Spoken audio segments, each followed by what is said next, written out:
ರಚಿಸಲು ಮನಹಾಳು ನನ್ನ ತಾಯಿ ಮನದೊಳಗೆ ಮಂದಿರವ ಕಟ್ಟಿರುವಳು ಕರುಣಾಮಾಯಿ ನವಮಾಸ ಮಡಿಲಲ್ಲಿ ಕಾಯುವಳು ಹೆತ್ತ ತಾಯಿ ನೋವಲ್ಲೂ ನಗುವವಳು ಒಬ್ಬಳೇ ಹೊತ್ತ ತಾಯಿ ಜನನ ಮರಣ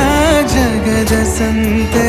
ಅದಕ್ಕೂ ಮೀರಿನಿ ಬೆಳೆದು ನಿಂತೆ ಕರುಣ ಸಹನೆಯ ಮೂರ್ತಿಯಂತೆ ದೇವರಿಗೂ ನೀ ಸ್ಫೂರ್ತಿಯಂತೆ ಅದೃಷ್ಟವು ನನ್ನ